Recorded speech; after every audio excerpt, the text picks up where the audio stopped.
డొక్కా సీతమ్మ అన్న ప్రసాద వితరణ 58వ రోజు. ఉప ముఖ్యమంత్రి పవన్ కళ్యాణ్ ఆదేశానుసారం డొక్కా సీతమ్మ అన్నప్రసాద వితరణ పథకం 2/6/2025 సోమవారం మధ్యాహ్నం 12 గంటలకు పల్నాడు జిల్లా సతైనపల్లి పట్టణంలోని ప్రభుత్వ వైద్యశాలలో జనసేన పార్టీ నాయకుడు అప్పాపురపు నరేంద్ర ఆధ్వర్యంలో డొక్కా సీతమ్మ అన్నప్రసాద వితరణ పథకం 58వ రోజు జరిగింది. ఈ రోజు దాత దత్తసాయి పీఠం పిఠాపురం వారి ఆర్థిక సహాయంతో 3,300 మంది నిరుపేద ఓపీ రోగులకు మరియు నిరుపేద రోగుల సేవకులకు ఉచితంగా భోజనం పంపిణీ నిర్వహించడం జరిగింది. ఈ కార్యక్రమానికి ముఖ్యాతిథిగా విచ్చేసిన విజయ శారద హాస్పిటల్ ఎండి నరేంద్ర మాట్లాడుతూ, డొక్కా సీతమ్మ అన్న ప్రసాద వితరణ పేరుతో జనసేన నాయకులు అప్పాపురపు నరేంద్ర ఈ కార్యక్రమానికి రూపకల్పన గావించి, నిస్వార్థంగా చేస్తున్న సేవకు ప్రతిఫలంగా దాతలు స్వచ్ఛందంగా ముందుకు వచ్చి ఈ కార్యక్రమాన్ని నిర్విఘ్నంగా సాగిస్తున్నందుకు అప్పాపురపు నరేంద్రను అభినందించడం జరిగింది.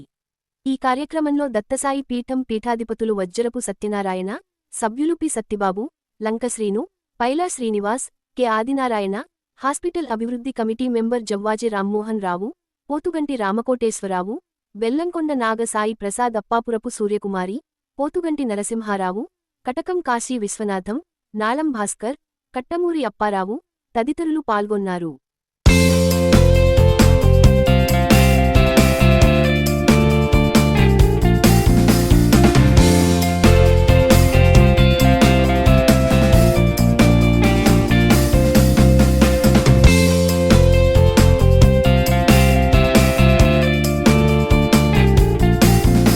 వితరణ పథకం సత్తెనపల్లి పల్నాడు జిల్లా ఈరోజు దాకా 58వసారి జరుగుతుంది.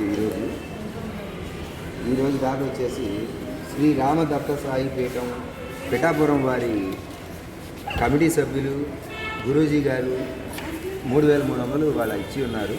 వాళ్ళ కమిటీ సభ్యులు పి సత్యబాబు గారు, లంకా శ్రీని గారు, పైలా శ్రీనివాసరావు గారు, కండేన ఆదినారాయణ గారు వాళ్ళ కమిటీ సభ్యులు ఈరోజు 140 మందికి అన్నప్రసాదం అందించడం జరిగిందండి.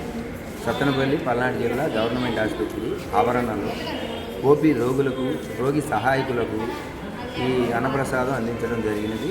దీంట్లో అందరూ పెద్దలు సేవకు వస్తున్నారు, దాతలు వస్తున్నారు. 3,300 ఒక పథకం, 4,300 ఒక పథకం, స్పీడ్ కార్డుతో కలిపి 4,300, 140 మందికి అన్నప్రసాదం అందించబడింది. అప్పాపురపు నరేంద్ర జనసేన నాయకులు ఆధ్వర్యంలో జరుగుతున్నది. దాతలు ఎవరైనా ఇవ్వదలిచిన వారు సంప్రదించవలసింది అప్పాపురపు నరేంద్ర. డొక్కా సీతమ్మ అన్నప్రసాద వితరణ కార్యక్రమానికి ప్రభుత్వ ఆసుపత్రి సత్తెనపల్లిలో జరుగుతూ ఉంది. దీనిలో భాగంగా విజయ శారద హాస్పిటల్స్ అధినేత ఆళ్ల శారద గారు ప్రతి నెలలో ఒకరోజు అన్నప్రసాద వితరణకు రోగులకి ఇవ్వడానికి వారి యొక్క వాగ్దానం జరిగింది. కనుక ఈ కార్యక్రమాన్ని ప్రతి నెలలో ఒకరోజు భాగంగా చేయవలసిందిగా వారు అభ్యర్థించడం, దానికి అప్పాపురపు నరేంద్ర ఆధ్వర్యంలో జరుగుతూ ఉంది. కనుక ఈ కార్యక్రమానికి డాక్టర్ గారు ఈ విధంగా వితరణ చేయడం ఎంతో స్ఫూర్తిదాయకం. డాక్టర్ గారిని ఆదర్శంగా తీసుకొని ఇంకా ఇచ్చే దాతలుంటే వారు కూడా ఇవ్వవలసిందిగా కోరుతా ఉన్నారు.